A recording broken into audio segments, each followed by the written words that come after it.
Hi, and welcome back to another Meggetto Gaming video. This is probably my 10th take recording this. I just want to say that I, in my own personal opinion, think Fallout 76 is one of the best MMOs out there. And I don't want to go in too great a detail because I want to save that for the review. So I've just got a few bullet points that I pulled off of Den of Geek in a 2013 article on what makes a good MMO. And I'm going to briefly go over those with you. So the first one is rich lore. That one's easy. Fallout has always been filled with lore, and 76 is no different, even though they're missing NPCs, and I've kind of gotten used to that. With all the notes, the terminal entries, the holotapes, there is no shortage of lore. The second one is massive map. Now, with only 24 players through an instance, Appalachia is really huge. I mean, I know players that are well over 300 level, and they still haven't seen everything on this map. Customization. That's one of the big things. Now we all know we can't change the height of our character because of power armor and things like that. But as far as like blemishes, tattoos, eye colors, hair length, changing even your gender on the fly, you can do it at any time. All the different armor compositions, the outfits that you can put over the armor. So if your armor looks ridiculous, you can just throw a piece of apparel over it and there you go, you're all set. There's even going to be a future update where you can start painting these items. So there is no lack of customization, including the mods that you can put on all your weapons. Amazing and unique artwork. Now, I will say this, the graphics of Fallout 76 do leave something to be desired, as they are modeled after Fallout 4, which even at the time of release of Fallout 4 was kind of aged, but that doesn't mean that it's not unique. When you look at all the different placement of dinner forks and little vases and things like that throughout the world, the little stories that are told with a messed up campsite and a few skeletons riddled next to them, there is tons of unique artwork all through Appalachia. That uniqueness falls into the next category, bosses that we've never seen before. All games have like dragons and liches and wizards and all these different monsters that you battle. And yes, we do have the scorched beasts, which are kind of modeled, and even the programming code taken from Skyrim. So we do in essence have dragons, but you also have like the Grafton monsters, the Snallygasters, the honeybees, things like that. And those are bosses. I don't care how high level you are, how fast you can clear them. They're not like mole rats or super mutants or anything like that. They are unique bosses, things that we don't usually see. I mean, there's like 3 different Mothman you can walk into. So I mean, yes, there's plenty of unique bosses. And that falls into the next one, great loot.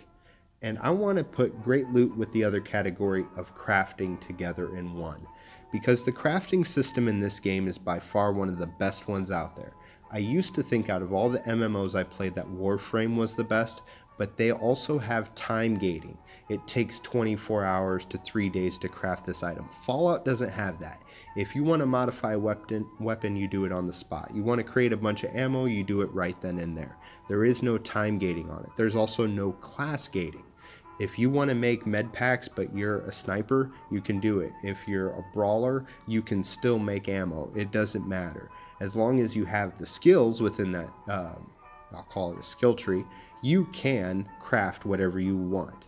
And all the items that drop from enemies can be used to scrap to create more items that you can trade, that you can sell, and that goes into a user-defined economy. Now, upside, there is no auction house. Downside, there is no auction house.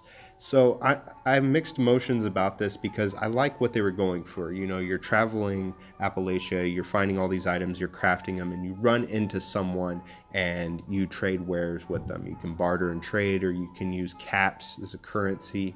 And aside from the robotic vendors that have set prices and caps, which can be changed with skills, you can barter and trade with someone. So if you found a legendary weapon and you know that's the only type of that weapon you found, you may want to sell it for 300 caps over what the vendor would pay you for it.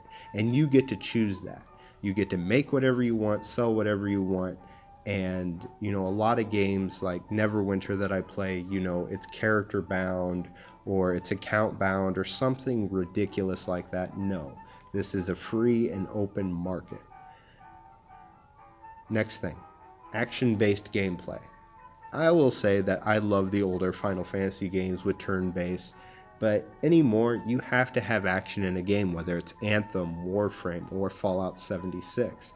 With the ability to have melee classes and ranged classes in Fallout 76, you do get a variety of playstyles, whether you want to sneak build, you want to run up in there, you just want to spray and pray, whatever you want to do.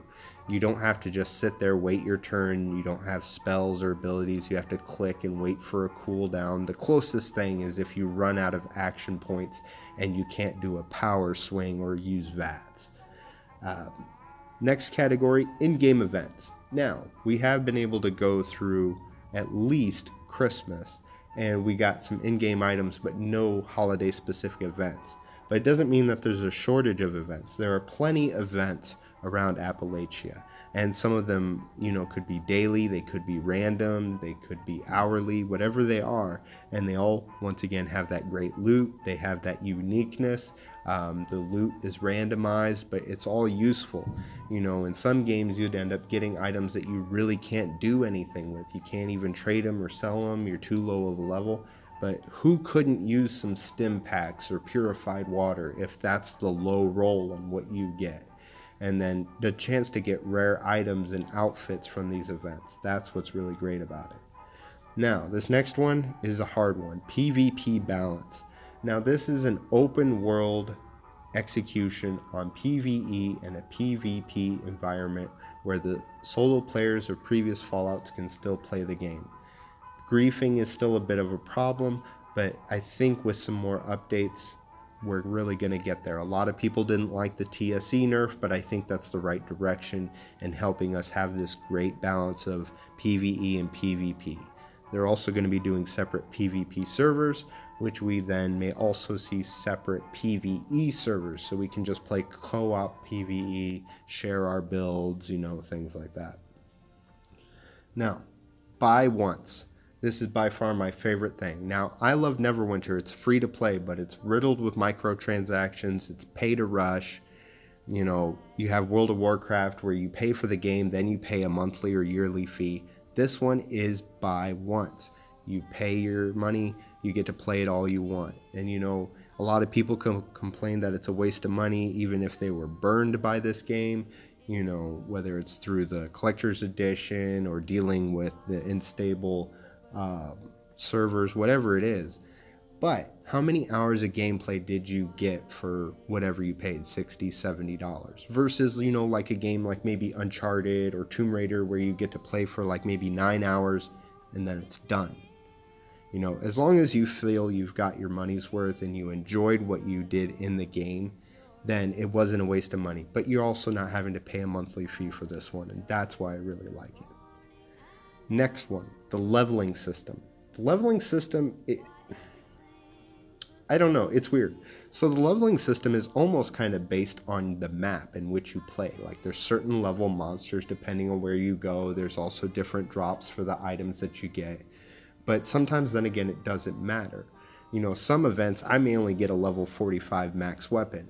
But right next to it, even in the same region, I could get a level 50 3-star legendary weapon. So it's kind of a mixed bag. Now, as far as leveling your character goes, you don't have to stay in the regions according to the level. I know as soon as I was able to get into a nuke zone with a hazmat suit, I was sitting in there power leveling my character. I didn't even do any of the quests. I still have quests that I need to do because all I was focusing on was getting legendaries and min-maxing my character. And that was my choice to do it. And I can still go back and do the quests and get rewards that are still rewarding. And so the leveling system, you have to get past level 10 to 20 before you can fully enjoy this game. I realize that, but please, you realize that. Give it some time, try it out. And when you can trade around your perk cards and you have better weapons to choose from, you'll see that this is a much better game, but you got to give over that level 10 hump. And one last thing that gets bonus points. This is not one that was on Den of Geek's list. Player housing. Every MMO should have a place that you can call home. And what better a place to call home than one that you've built? So aside from the extensive crafting system of making your armor, weapons, serums, stim packs, whatever you want, you can build your own house, which are called camps. Now you get a certain build limit, but you got to understand that's due to server stability, and the fact that it's also a camp. It's not a settlement. It's not meant to be huge. So of course you're not going to be able to build like something like the castle out of Fallout 4 or something like that. But you get to customize it. You can put decorations in it, although I would like to see some more decorations for, like the shelves and things like that. Maybe they can get with the guys who created OC Decorator for Fallout 4 and maybe make it that way so you can store your items in there and they'll appear on the shelves. Hint, please do that. Awesome.